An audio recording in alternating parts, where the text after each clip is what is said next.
Hello and welcome to episode 116 of the Cutie Art Crusaders for Tuesday, September 30th, 2014. My name is Rainbow Plasma. I'm the organizer and this week's editor for the podcast, and today I'm joined by... Burned01, the special guest coordinator, and this week not the editor. I'm Flutterguy317, and I'm the media manager for the podcast, and never the editor so far. Soon. Soon to be an editor, yeah. So, I have to give major props to someone on this podcast, because someone on this podcast totally kicked butt last week, and that someone was Burned. And I wanted to give a shout out to Burned because last weekend I completely slacked off and didn't do the editing until Sunday night, and then on Sunday night I didn't feel up to it. I was feeling quite down. I tried to do the editing, didn't end up working out, and I came to Burned at like last possible minute and said, Burned, could you possibly do the editing? And he totally stepped up to the plate, got the editing done, got it all ready for the Tuesday release on the live stream for EFN. So major props to you, Burned. I wanted to give you a shout out because you were so awesome last week, and I swear I won't do it again to you this week. Well, thank you. Much appreciated. We love you, Burned. I love myself. Wow. Thank you, and I appreciate it. It was interesting because, like, on the podcast, there were certain moments where Burned, you were like, oh, I'll get that to you for the editing. And then it was like, wait, but Burned edited this week. And I didn't know the story about that until just now. So, yeah. So, speaking of the cast and crew, we're missing one this week. Missing a Mr. Joel Atmospark. Atmospark! So, where is he, guys? He's at Salvage Con 2014, which is the greatest name ever. Yes, it is. Oh my goodness. So, Sydney, if you were with us last week, Atmospark had a big, long rant about it. Sydney got canceled because they realized at the last minute that they didn't have enough funds to actually pull off a convention. So a bunch of people who were going to the convention kind of got stuff together and found a really cheap place to like do a single day convention that they called Salvage Con. And I guess Atmospark was kind of involved with some prep stuff. I don't really know to what extent, but I know like someone that he knows did like a bunch of stuff for it. So in any case, they're at a convention, and that's really awesome. And I'm glad that they were able to do that. They got to meet a bunch of like awesome people too. They got to meet Nazagoring, so that actually happened. Yeah, he got a sweet. plushie from Nazagoring, right? Oh my god, it's so cute. It's a Pinkie Pie with big eyes. It's so cute. I got Space Kid, and I haven't even asked him about it yet. And we're just getting texts here and there. Well, it's because he's still in Sydney at the time. I mean, you know, as he mentioned last week, he was still going to make a vacation of it because certain things like hotels and flights and stuff were already booked. So, you know, him and Silver were just going to go down there and have a vacation. And then Salvage Con came along so they could, while they were down there, spend a day or so with that. And I think they're either hanging out with some people who were down there as well, or they're just kind of going around Sydney and saying, well, I guess today's a vacation. Yeah. Well, that's kind of a nice thing is that like they had the Salvage Con convention thing, and a bunch of people I'm sure were there anyway because they had already booked the hotel rooms, and so I'm sure they met people at the convention, and then they're like, hey, we're hanging out here for the next couple of days, you want to chill or whatever. And yeah, that's fair. That's kind of a mini vacation. It's kind of really awful the way that it worked out originally, but yeah. Make the best of things and salvage the weekend. Yeah. So, yeah. Yep. Yeah. Another thing that I wanted to talk about before we get started here. So recently, there was some there's some stuff going on behind the scenes with EFN. They're planning some really cool stuff, and I'm sure you'll hear a lot more about it in the upcoming month or so. I don't know how much I'm supposed to say and what I'm not supposed to say, so all I'm going to say is that they're doing stuff, I think. Yeah. Kind of. I'm kind of out of the loop. But one of the things that they're doing is they're kind of revamping and focusing down on certain areas, and instead of spreading out so wide and trying to capture everything in the fandom, focusing on what they do really, really well. one of the side effects of this, now when we upload our stuff to EFN, we send them an email with our rendered video, and then we have a correspondent who uploads that to the live stream and also uploads it to their YouTube channel, so we don't have to deal with that kind of stuff, and then we personally upload it to our own YouTube channel. We don't know the full story yet, but what we do know is that the YouTube uploads onto the EFN channel will no longer be handled by a correspondent, which means that we would have to take that over and do it, meanwhile also uploading on our own channel. So basically, what that all comes down to is in about a month's time, we are not going to be posting our episodes on EFN's YouTube channel anymore. We are obviously going to keep the live streams going because those are very important to us, and so we'll obviously be live streaming on EFN like we always do on Tuesdays. But then when we upload it on YouTube, that will be exclusively on our YouTube channel, youtube.com/Cutie Art Crusaders. It's kind of good timing because we were thinking about doing that, and we were kind of trying out the dual uploads, but yeah, so that should be happening in about a month. We will obviously keep you guys updated with everything as we find out and in the next couple of episodes. But if you're watching this on the EFN YouTube channel right now, I would suggest you heading over to our YouTube page, youtube.com/Cutie Art Crusaders, if you want to keep up with our show in the future. Yep. And we've seen like quite a number of views on the videos that are uploaded to our channel, because right now we're uploading to both the Cutie Art Crusaders YouTube channel and also to the Everfree Network YouTube channel. And obviously there's still a majority of views on the Everfree Network one just because of the whole networking thing. But I think a lot of people, the original reason why we started to upload to our own channel was that a lot of people really like our show and possibly some other stuff on EFN, but they didn't want like all of the in-between stuff, like the convention stuff and I don't know what else. So we've been getting quite a few views on our videos as well as on the EFN videos. So nice. Yeah, we're hoping to make that transition in the next month or so. We will let you know the exact time, of course. But again, if you're watching on the EFN YouTube channel, then head on over to youtube.com/Cutie Art Crusaders. That's the place you want to be in the future. Yep. Do you want to talk about weather, or we're 7 minutes in when you talk about the Otaku AP thing? Yeah, let's just go on to the Otaku AP, please. Okay, so Otaku AP, widely known as the guy who keeps making us fan art for some reason, he made something really awesome. He made this CAC 1000 watcher kind of big, colossal art piece that was really cool of him. You know, we talked about the fact that we had 1,000 watchers recently on our DeviantArt page, and if people wanted to send in fan art, then we'd feature on the show. So thank you very much, Otaku AP. It looks very epic. Thanks. Yes. Yeah, we look so like grandiose. Yeah. Bern, did you see the potato chip bag that you're scared of in that picture? yes, I did. Something that was really relevant.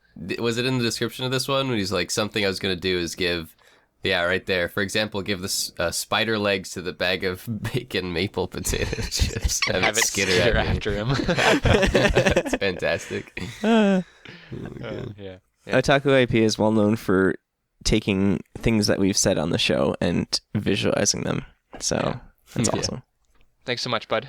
I love you. Yay! All right, so speaking of art, we should now move on to our art pieces for this week. So we're going to have 3 art pieces this week, of course, because there's only 3 of us, but we do have a couple of questions that I know we'll want to spend some time on. Can so I hopefully feature we can... 2? Yeah. No.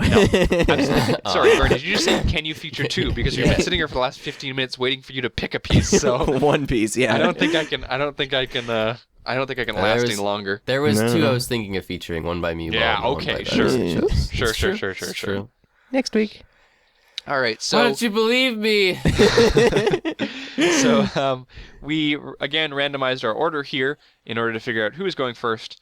And so starting off is Mr. Ted, Mr. Flutterguy317. Why don't you start us off with your art piece for this week? Always last.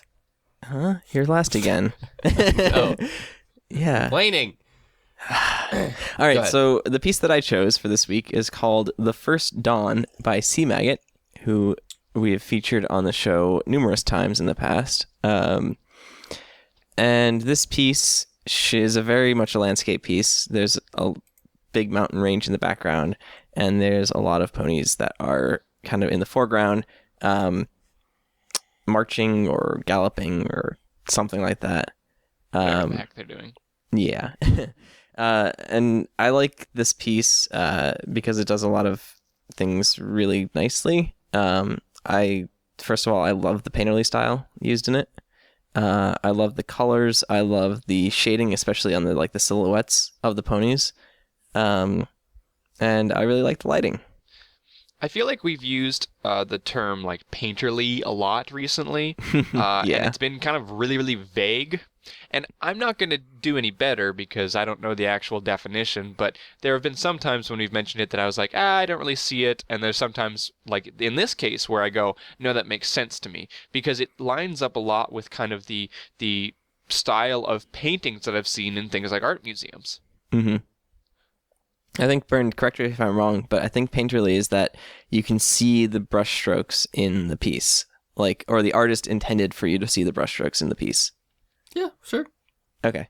Yeah, basically, like painterly as a word, when I use it, just means that like the visual art we are seeing shows some kind of similarity to like actual painting or like what a painter would do. So that can be like obviously like in this one where we can see the brushstrokes used. Sometimes I use it to just like talk about like how colors are used, are built on top of each other. And then but normally it just refers to like the brushstrokes, just like you said. Yeah, well, it's like this piece or Husi or whoever else. Yep. Like I consider them to be painterly artists. Yep. But yeah, something that I really like with this piece that I was just kind of noticing beforehand is that like the mountains, you see a lot of like blues and purples and whites and kind of grays in there. And also kind of like in this, almost like this valley. And it's an interesting shift of like the warm sky with the oranges and the yellows to the mountains, which are a lot cooler. And like they give off that cool vibrance because of that. Yeah.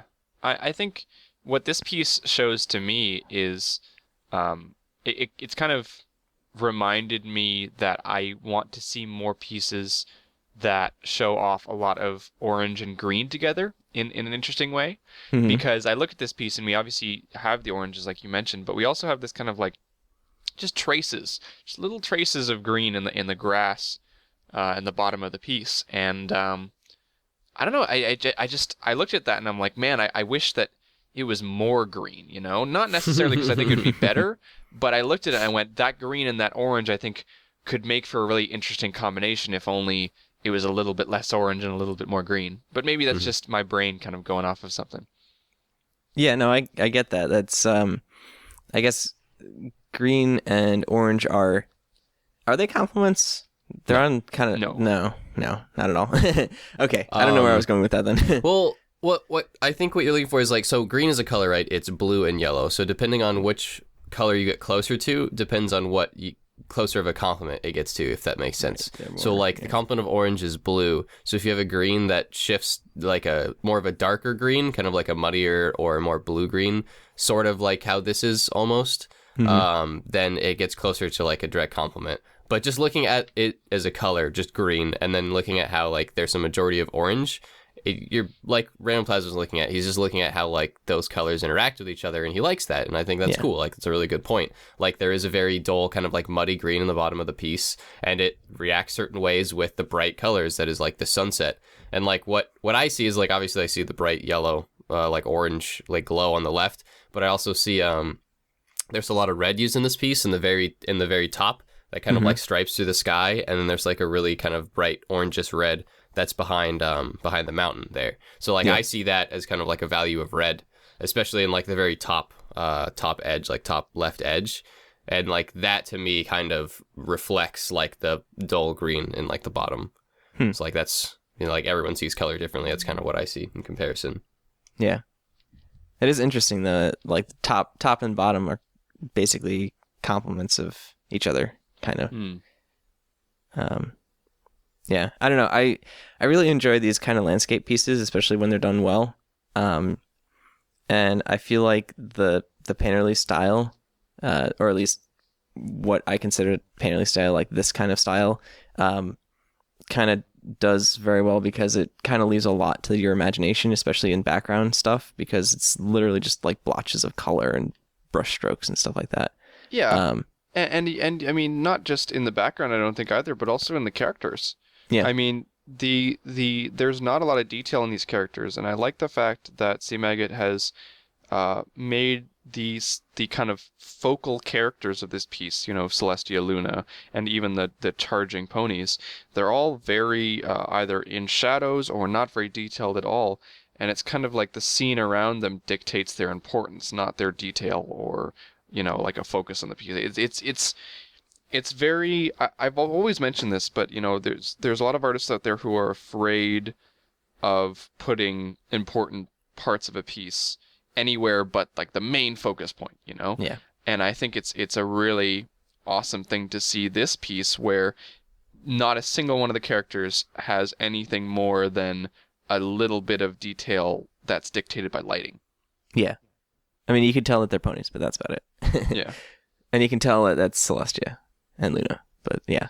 Yeah, but like they're the most detailed one, and if you were to look at that and say those are detailed, you'd be that's it's a mockery. Yeah. They're not, Well, that's the thing, is like they have details where it matters. So like some of them, especially like Little Pony on the left, but like just the concept of a silhouette is all that we need as a visual reference. Is like the human eye, when we look at things to be visually described, we look for silhouettes. It's one of the easiest recognizable things to the eye, like, is to recognize a silhouette. So like that's kind of what C Maggot is utilizing here, is all these little silhouettes of the unicorns and Pegasus and ponies and things like that.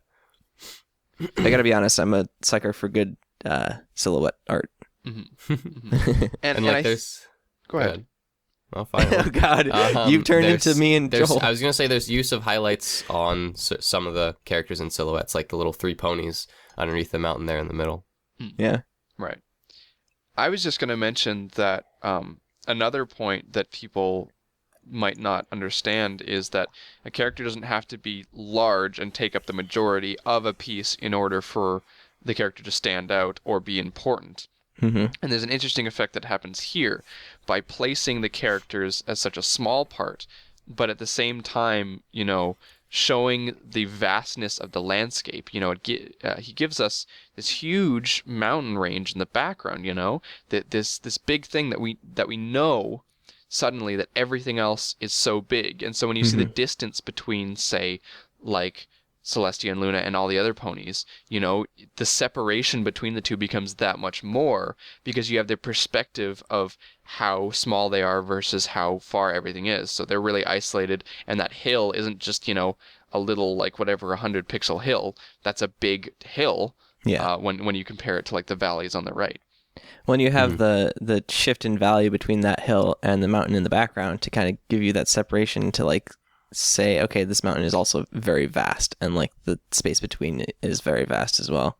Yeah, it gives it depth too. And it just, like if I put my thumb, I've just got the piece like normal size, what it shows up on DeviantArt, and I put my thumb, I can cover Celestia and Luna. That's how big they are compared to the rest of the piece. And yet they are such a huge focal point in that, and it all comes from, actually thinking about, lighting and almost like cinematography in a way. Well, two things that I think are important to that. One is that whole like the lighting. I can't remember the name but we talked about it in that Assassin Monkey piece a couple weeks ago, where it's like godly lighting, like from above, which is kind of highlighting the subject of the piece in landscapes or in like historical type pieces. And you can see that in this piece where Celestia and Luna are the ponies that are in lighting, and then everything else is either a silhouette or just like not in lighting, like the pony on the left. Yeah. Yeah, go ahead. No, like that was exactly the point we're trying to make with the Assassin Monkey piece, because like the concept of illuminating something, or today in like cinematography or plays or whatever, what we think about it is spotlighting, like getting a spot and lighting a specific thing. But like back in like ancient times, like a spotlight wasn't a thing. That is like a light bulb that is directional. Like that was not a concept. But even like back then in like traditional like 100-year-old paintings or 1,000-year-old paintings, whatever, like in neoclassical times or whatever, like illuminating a figure that you wanted to be the subject was still like a very important concept. And like that was a type of lighting that was utilized by like Caravaggio, right? Is that his name? I believe you're getting that right. So, yeah. Sorry for art majors. But yeah, I believe it should be Caravaggio. If you type that into Google, you should get a lot. Where like he always illuminates those figures, and it's like light was associated with the presence of God, so like it would shine on whatever, blah blah blah. Yes. So like you have the subject, which is Celestia and Luna being like very brightly illuminated in like the mountains. Yeah. But yeah. So Last thing I was going to mention is that Sea Maggot in this piece, it is extremely brushy, but the artist also has the ability to be very, very exact and precise with his digital artwork. So it's a very nice gallery that I think our audience should check out, because you can see where this almost looks sketchy in comparison to some of the other work that he does. One last point with this piece. I know Rainbow Plasma, you've got the exclamation points out. We'll be right at 10 minutes. I think we got time. This piece is done in perfect thirds. So the Celestia and Luna are in the basically on the left third mark, and the mountain is on the right third mark. And I feel like it's a composition that's used often in photography, where you put your subject on like the third marks on either the left or the right side of the piece. And in this piece, you have basically the mountain, which is kind of a focus, and you have Celestia and Luna both on the left, those. right third mark, and then their height is also at like the first and third mark. Yeah. First and second, whatever you want to have it. Yeah. Cool. But yeah, no, that's a good point, like for composition. Also, context behind the piece. The ponies they're not quite charging.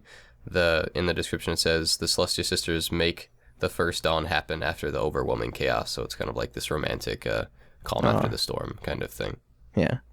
Context behind the piece is always fun. Cool. We're good. Yeah, feel free. Yeah, we're good. You were saying? So, what I was saying was, speaking of illuminating, which you said like 5 minutes ago now. Oh God, I closed my tab. Oh no. Well, let's Speaking of illuminating. Speaking of illuminating. The next piece is my piece. And it's called The Birth of a Rainbow by Luminara. So speaking of illuminating, so I really like this piece. I discovered this recently. It only came out at the beginning of September, but I just discovered this artist last week because Bernd brought up that coffee piece, and I saw this one, and this is really, really awesome. There are some very interesting elements in this piece that we can go over with color, and I'll let the other guys tackle that. But I think the thing that stands out to me the most, and there's two kind of things mixed together, but that it's the centralized location of this piece. It's the face and the hair of Rainbow Dash. She's got a really, really intense look, and it kind of pierces right through all of the crazy other colors in this piece. And I also really enjoy the blend of paint with hair and the way that it's almost like her hair is melting. We've seen quite a few pieces that are like that, and every time that an artist does something creative like that, it's always like a plus in my book. It's good really every time. Yeah. the whole hair into paint thing, it looks good every time. Yeah. So something I noticed about this piece is that there's kind of a combination of different styles. Like if you look at Rainbow Dash, like especially her wings, there's a very loose line work style used on them. Whereas if you kind of go towards her face, the line work kind of gets a bit more tighter, especially like around her ear, her eye, and stuff like that. And then you've got all these colors with the whole dripping paints thing, which is it's lineless, like swirls towards the bottom, and yeah, it's interesting. And they kind of combines very well. The styles kind of complement each other. No, I think the coolest thing about this piece, for me, you mentioned that the strongest visual aspect for you, Rainbow Plasma, was like kind of the look, the stare, almost like the hair, like kind of that central bit of it. I feel like the strongest visual aspect for me is these lines of color that are, vertical lines of color of the dripping paint or rainbow, or whatever, going across the entire like visual piece. Because like, as it is a thing on your monitor that like when I am like stepping back and looking at it, just those big lines of color is almost like a visual shock that like, even if I ignore the pony and don't even look at the pony and just look at the thing as a whole, like those bright lines of color like do a thing, like a visual thing, and create this interesting aspect or world. And like they're all in front of Rainbow Dash, if you notice, and there's only one of the lines interacting with her, which is landing on her hair. And two of them, because the red one is kind of slurping onto her hair like she's dipped into it. Okay, slightly. So it's right next to her head. But then you have pieces where like the blue directly to the right of that is like not on her wing or behind her wing. It's like everything is in front of her wing, which is interesting because there's almost like this space created in like the swirling below her that you would give depth to, basically. Like there's nothing to say implicit that like it has depth there other than like it looks like we can see into it, kind of like a circle or oval, whatever, so like we'd think that would go back in space, but then you have this blue dripping from the ceiling that completely breaks that. It goes in front of the wing when you'd think like visually it would go behind.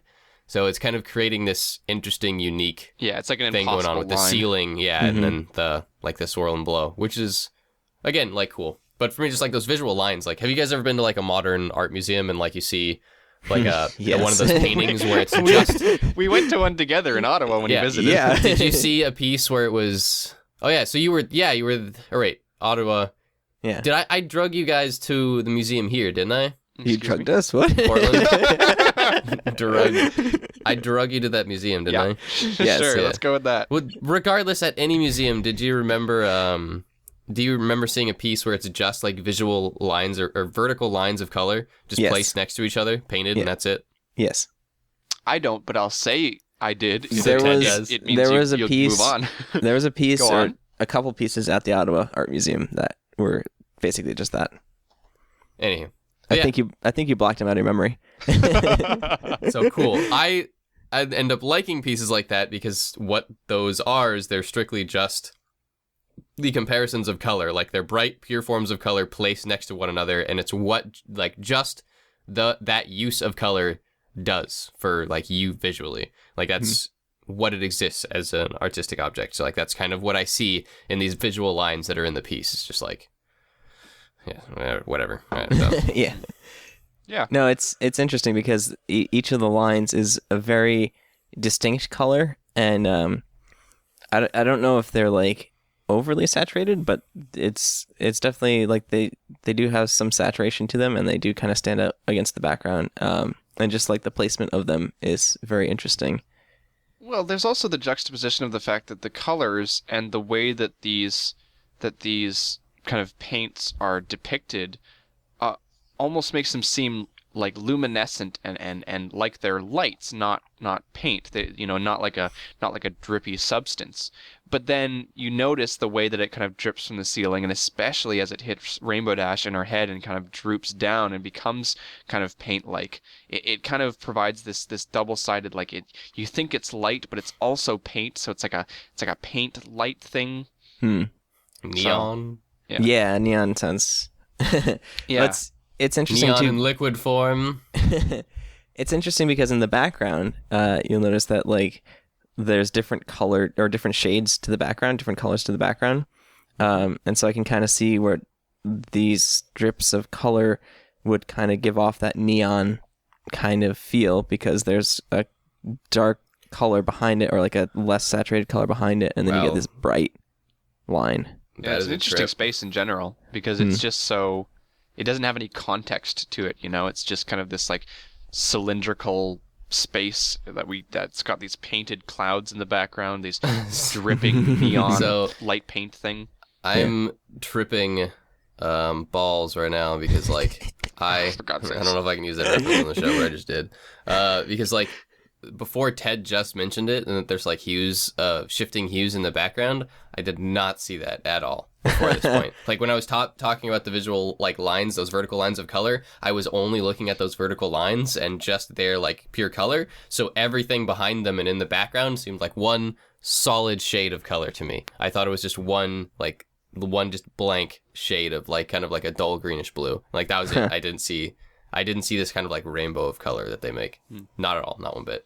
So I opened your whole world to a new You art did, experience. freaking out. So I have one more thing to say, and it was a little bit about what I talked about at the very beginning here. I wanted to talk about again, kind of like the visual aspect of the gaze in this piece and how it kind of cuts through to me. Look at that artistic word use. It's a really interesting concept when most of the face is hidden, but this intense eye is sticking through, and it's an eye and nothing else that, when shown alone, is quite so piercing, you know. And it's almost like we're seeing through like slits because her hair and the paint is covering her face, and all you can see is just a little bit. And there's something about that that's just, the eyes give out so much intensity compared to, you know, let's say like all you could see was a mouth, or all you could see is an ear. You know, there's something that's like, in the same way that these straight lines of color are like sharp and straight and right down the piece, you know, it's almost like the gaze is like sharp and straight and right out of the piece and right at you, you know. It's almost like, you know, imagine you're in a room with a bunch of walls, and all you can kind of see, you know, you can't really see around the walls because they're all weirdly placed, and then, you know, you just see in the sliver, you see like an eye, and it's just like, Oh, God. whoa, that would really catch your attention, right? Like, in a creepy way, or yeah, I was thinking of like horror movies, I guess, a little bit. yeah. But yeah, I always find it amazing how much emotion people can pack into very small places. And this is an example of that, where a lot of emotion is packed directly into not even a half of a face. You know, the wings and the body pose and everything like that, else like that, only contributes in a very, very minor way, but the eye itself contributes the majority of the emotion in this piece, which is really cool. Anyways, Yeah. we need to move on. All right. So, speaking of illumination, Illuminati, Burned, are you part of the Illuminati? I don't think so. Did you get this next person banned from DeviantArt, Burned? Because we can track you down and we can find you. I don't think so.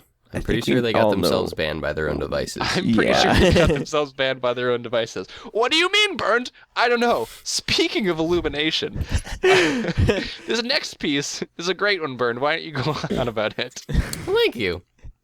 So this piece that I chose, it's been in my favorites gallery for a while. I really like it because I think it's really pretty.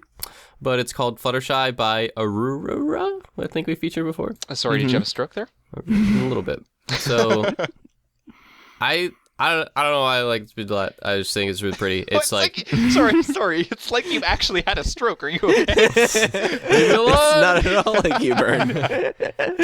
Hey! So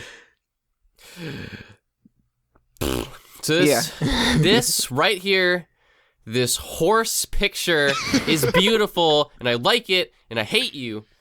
Anyway, Damn these horses! it's like, it's extremely, what is the words I'm looking for? Flowy? Light. It has a high lightness. It has a high saturation and a very high value. It is not dark. It's very pastel. That is the word I'm looking for. And it's like subtle. I'm trying to dig up adjectives here, but it's not a very like strong use of value and heavy-handed like depths of color.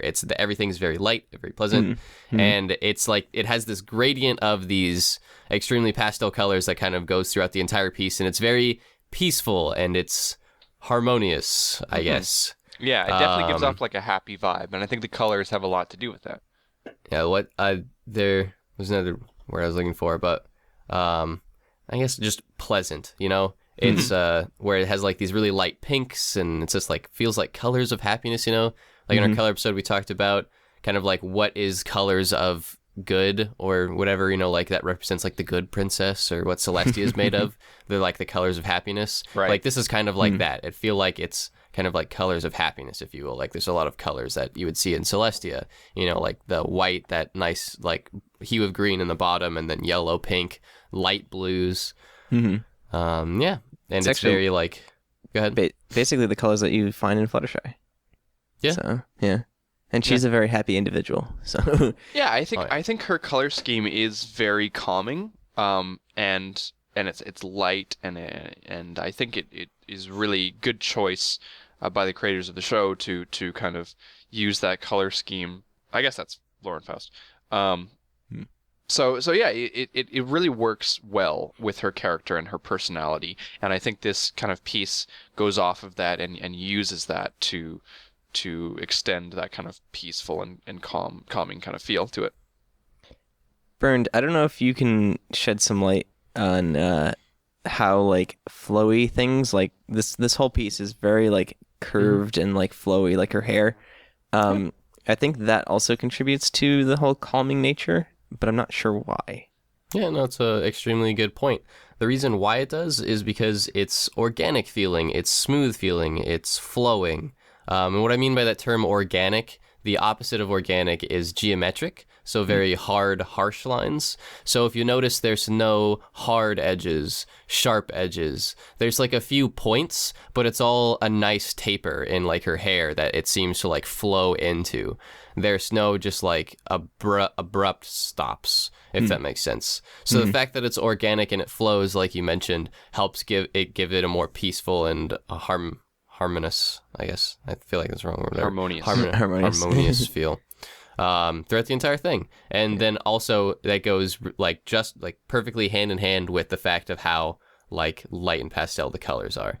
So it's like those two things really make for this just kind of really pretty, serene piece, and which is why I wanted to feature it. By the way, I think the word harmonious is our new value.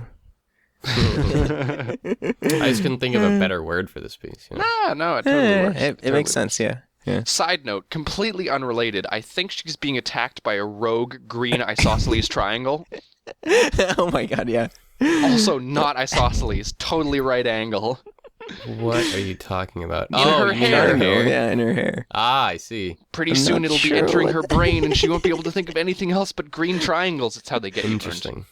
Interesting. So It looks like there's also, to actually mirror that and counteract it, there's actually a very, very light isosceles yellow triangle on the very bottom right. That's very hard to see against that white. Oh, they're spreading! It's an Oh, and invasion! there's another one next to right where her tail starts. It's a See? little orange. So yeah, you have Spreading. these little geometric things kind of standing out amidst all the things that are organic. I'm curious and- now because like there's butterflies and there's flowers, but what do the triangles represent? Oppression.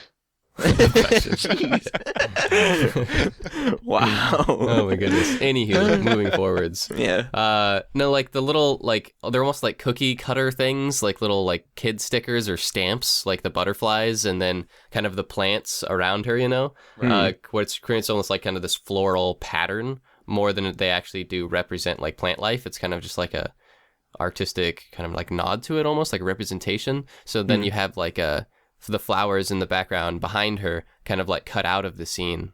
You know what I mean? Where they're kind of like removed. They're just white there instead of drawn with color, where at the bottom they transition to actually being, painted with color. Yeah.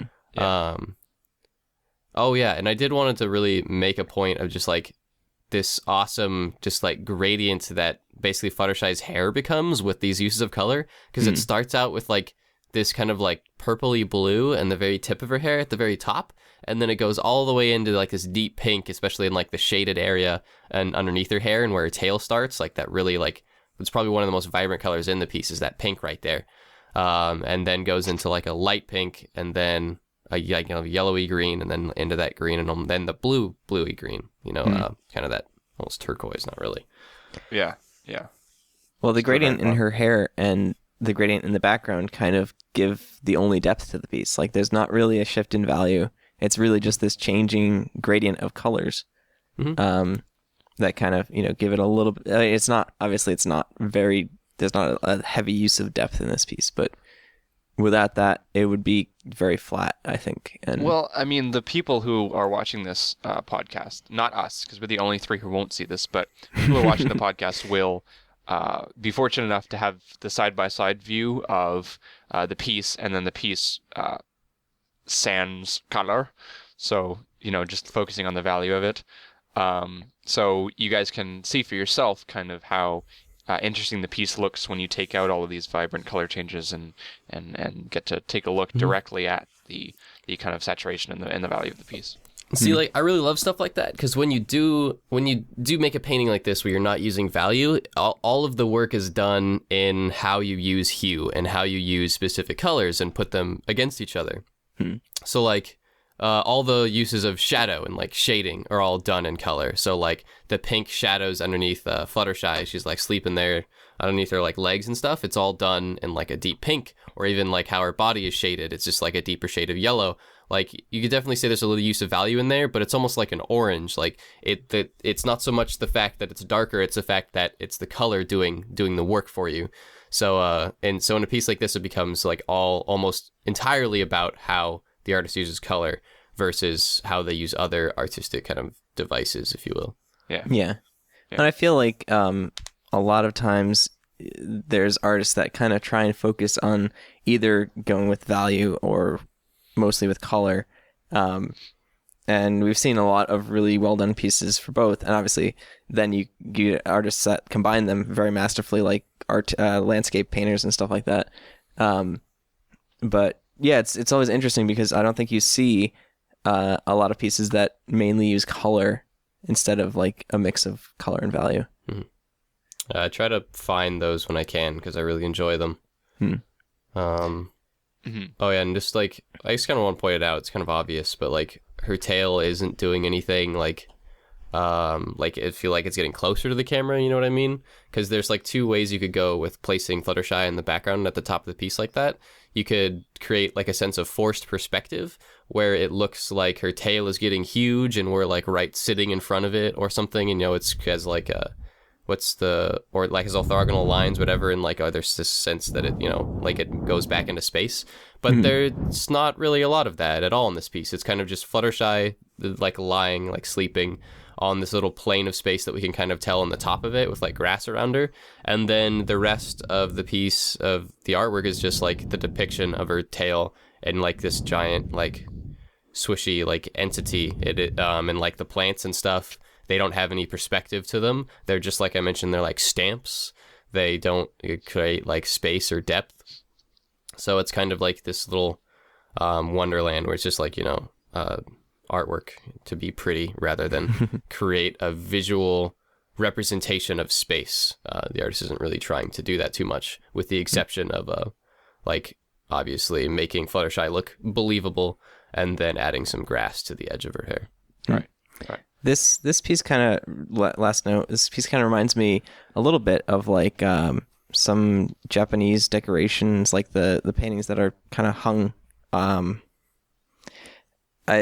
I can't really like picture it exactly, but I'm picturing in my mind like just like some Japanese decorations that are paintings that are done mainly for just visual appeal. Yeah, because those pieces, they did not have a realistic representation of space. They just stacked on top of each other. Right. Yeah, no, that's actually, I learned about that. And early like Renaissance paintings and like Gothic paintings, they did the same thing where you just had like the areas of marching men like placed one on top of each other, and they just like space just stacked on top of itself, like it was this stacking of areas, and there was no like perspective kind of stuff. There is no perspective use in the piece. It's just kind of like this map or laid out. That's actually a really good point. Forgot about that. I tuned out for like 5 seconons, and all of a sudden it became about stacking, and I'm so confused. Welcome back to the conversation. Anyways, it's because in ancient times they didn't understand like how to like accurately depict the use of orthogonal lines and like perspective or something. The Greeks discovered it, and then it was forgotten in medieval times and then rediscovered in the Renaissance. Oh, I thought you were going to say in ancient times they forgot how to stack. No, they remembered. Stacking's a pretty simple concept. Everything was laid out lines. like Well, That was quite the art piece. I would almost call it illuminating. So, speaking of illumination, we have some questions here, and I'd like to illuminate them to you. So wow. Because we don't have our questions master this week. Oh, yeah. So, why don't we hop right into the first one? Because I know Bernd wants to get his nose all up in these. Yeah, So I see what the you did very first there. question, again randomized from our list of questions, which you can find on our DeviantArt page. Very first one is from Son and Blitz, and he asks, "Do you have a favorite scent?" As in SCENT, not SENT. Like, yeah. Why does that need to be clarified? Yes, it is the one scent, the only I like scent. pennies. Funny. Bernd, tell me about your smells. Oh, the smells that I've had. So Dr. Seuss kind of thing. my favorite answer to this question is, do I have a favorite scent? Is yes, I have many favorite scents. But one that really stands out to me is I love the smell of certain kinds of plastic, specifically Xbox controllers. I told the story on the show before, but when I was young, one of my best memories that I have tied to scents is that I would sit on my couch late at night and just play Morrowind or Halo 1 and just do nothing but that, like all night, just sit there and play Xbox One. And when I go over to my friend's house, or like we have sleepovers, we just play Xbox late into the night. And when I sit there on the couch, is I would have the controller like right up against my face, like right underneath my nose, and I would be smelling the inside of the old Xbox controllers, and I would smell that kind of like raw, like newly made plastic smell, and I loved that smell, and like it became attached with good memories that from my childhood. So now whenever I smell that kind of like synthesized plastic smell, I associate it with like those old memories and stuff, and I really like that smell, and so I associate it with good things, whatever. So like recently I bought a new case fan for my computer. I opened it up and the fan like was made out of like that same kind of plastic, and I was like, oh, nostalgia. Yeah. Bernd, sniffing fans since 2014.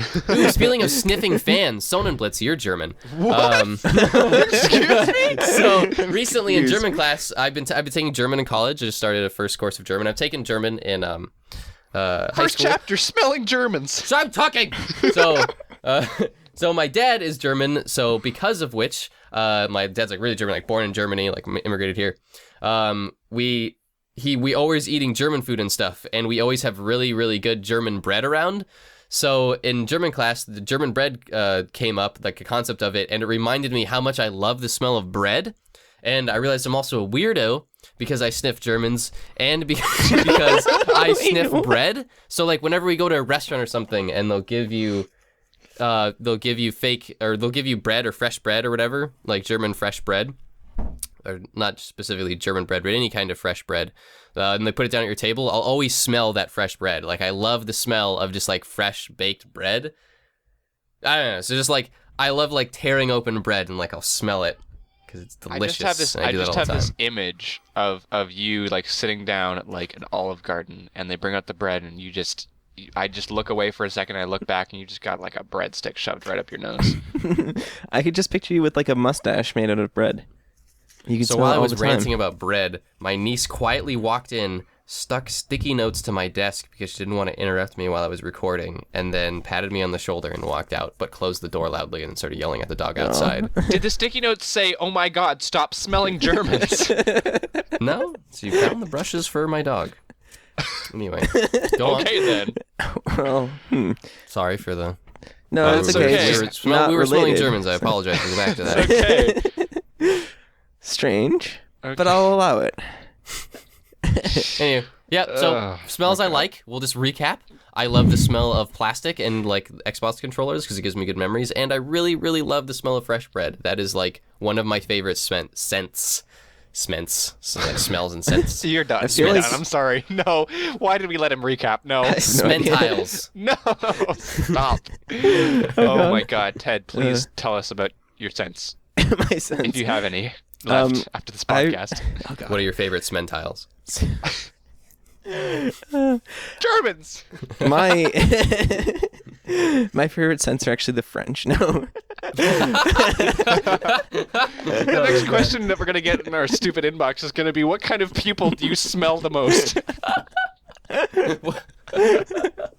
No, I really like certain scents associated with fall. So like I really like the smell of apples, and especially like apple pies, and like apple strudels, things that are made out of apples, and also like pumpkin pies. Oh yeah, you're a pumpkin spice girl, ain't you? Apple cinnamon, yes. apple strudel, apple pie, apple shrimp burgers. Go on. So you like fall and stuff, huh? I think it just again it's tied to like good memories of like going to orchards to pick apples, or like picking pumpkins in a patch, or baking apple pies or pumpkin pies and stuff. And I don't know, it's just really nice memories. An apple continuity here. There's some connection here between the apples. Yeah. What does it Pony mean? bias. This apple help smells it. like a German. Okay. This episode. This episode's called Sniffing Germans. Speaking of sniffing Germans. No, okay, I thought it was going to be Illuminati, but Sniffing Germans is pretty good. Oh man. Okay, so I have a couple of things that I wanted to talk about. Two little stories, I guess, to talk about when we're talking about scents. The first one is, as of about a year and a half ago, I've realized that my sense of smell is really bad, like really, really bad. It happened because I was out at Everfree Northwest, and I was staying with Bernd, and Ted was there as well, and you guys were constantly Sniffing smelling things? stuff. Okay. So we And- were sniffing things. Okay. And Not Germans. like not like Germans. like it was happening all the time, where something would happen, and like you'd be like, oh, do you smell that or whatever, and we'd be around like Seattle or whatever, and it would keep happening, and every single time I'd be like, no, and I would like actively try and smell it, and I couldn't smell it, and I realized that my sense of smell is awful. Question. We went to a rose garden when we were there. I barely smelled anything. Yeah? Yeah, Wow. that was Should've one of stuck the my biggest. face in those roses. That was one of the biggest indications to me. We went to this really nice rose garden on Canada Day, I believe. Yes, And, 'cause you so wore your July flag. 1st. Yeah, like a dork. We went to the Portland Rose Gardens, and then we went into the Japanese The Japanese gardens as gardens. well. Yeah, the Japanese garden Yeah. too. So if you're And from Portland or been to yeah, Portland, so you know like that. I obviously smelt it, but like you guys were like, oh wow, these are really like smelly roses, and I was like, I don't really smell that much, So I have a weird sense of smell. I can't really smell stuff. Like it doesn't mean that I can't smell stuff, but I think that there are just a lot of scents that I have trouble smelling. So I think my sense of smell is really bad. Which is weird, because I never knew Interesting. that before, and then 20 years into my life, it's like, by the way, you suck at smelling. What about like when I don't know if they have this? They probably have this in Canada. I'm just being insensitive. But what about if you walk by like a Cinnabon or like a coffee shop Yeah, or something? so I'll smell Like, you that. smell those just because it's so strong. It's weird because, like, I can tell when like a smell is strong, and there are certain scents that obviously I can smell stuff, but it's like there's a lot of things that are more subtle that are just like nothing for me. Like Subway is really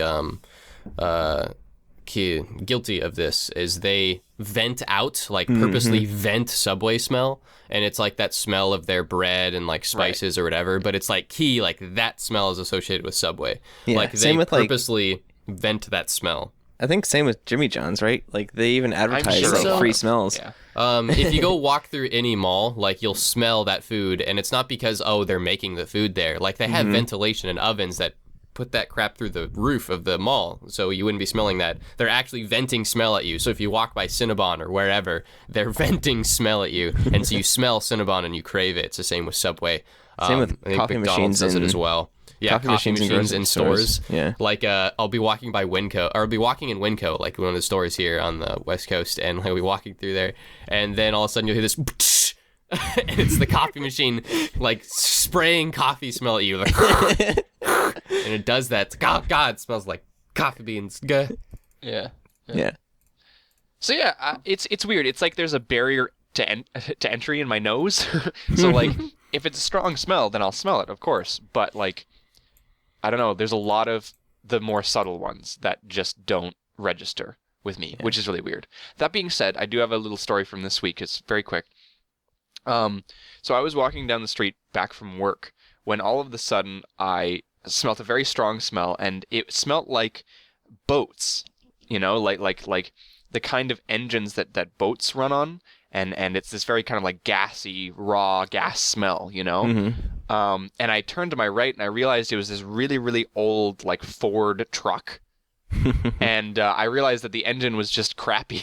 Yeah. But it's like I immediately flashed back to like up at the cottage, like out with out with my dad on like a boat. We'd start up the boat or whatever, So it's like I don't know. It was really weird because I turned and I was like, oh, it's not a boat, it's a car. Ugh.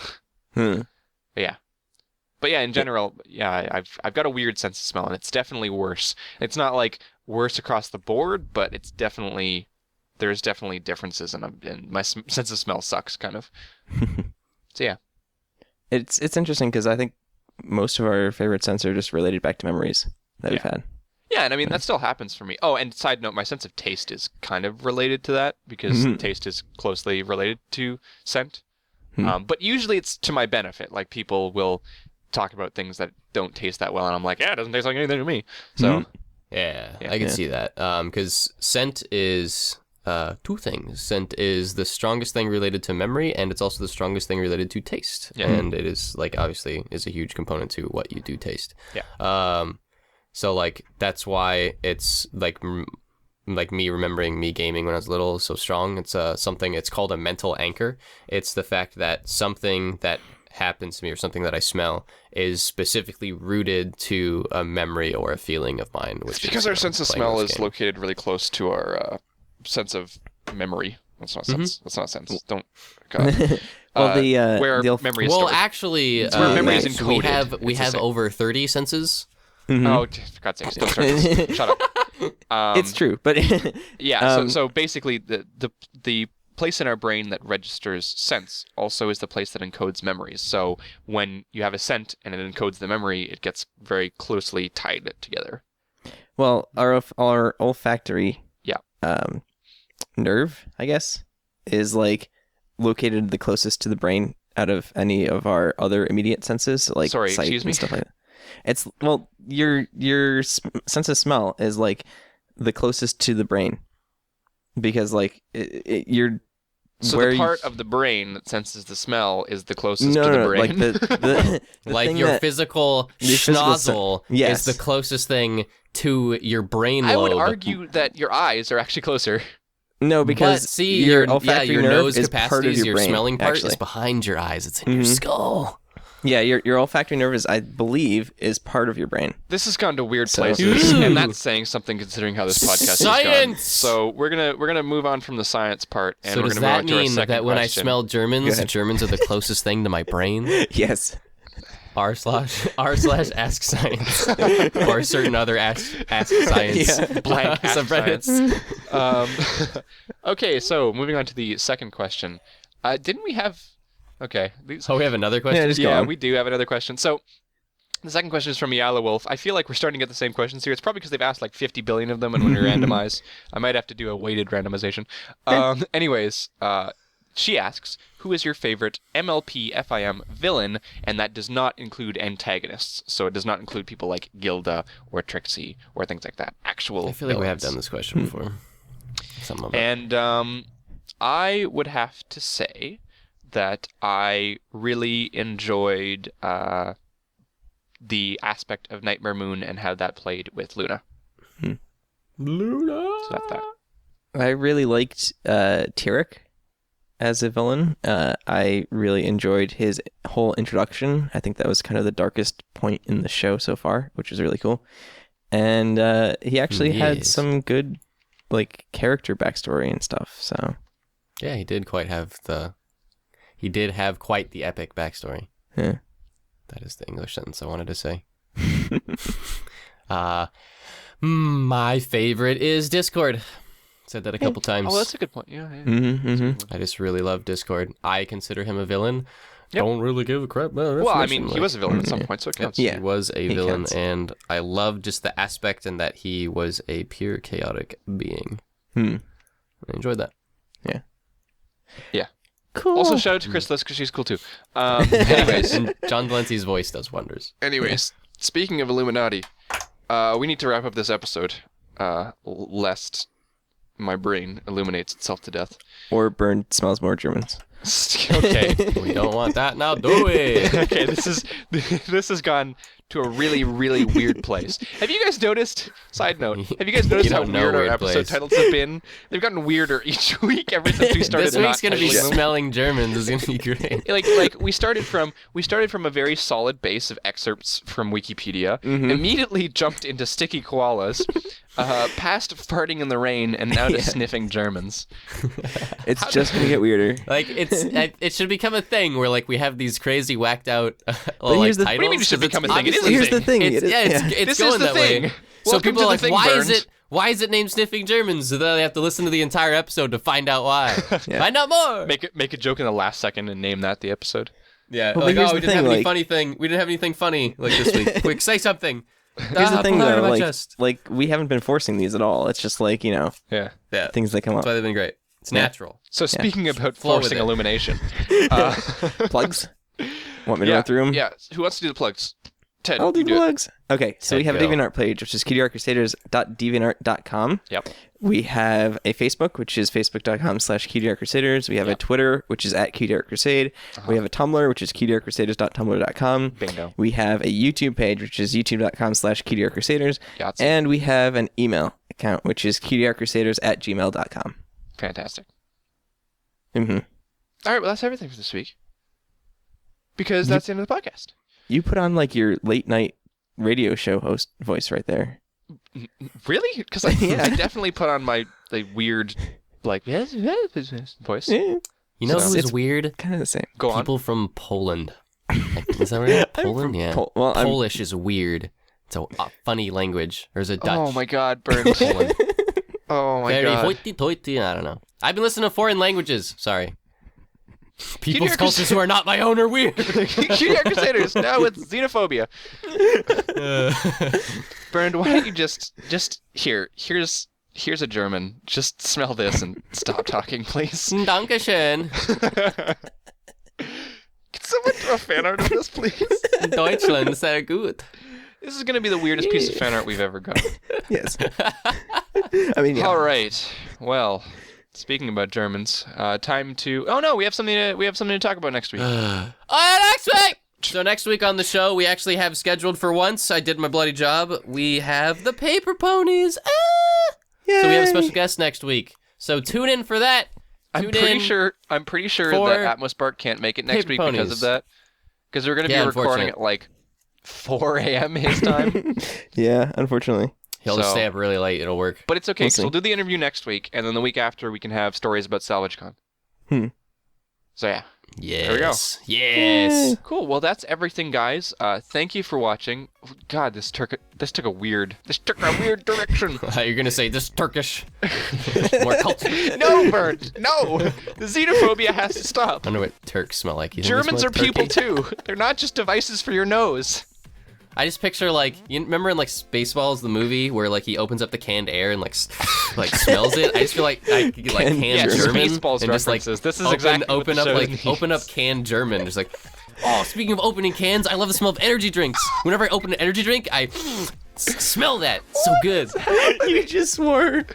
We have to cut that. Yeah. Oh my God. Thank you for watching. Whether or not you're on the live stream or on YouTube, we love you all the same. My name is Rainbow Plasma. My name's Burn to One. I'm Flutterguy317. Don't forget to smell your Germans. I'll see you guys next week. Bye.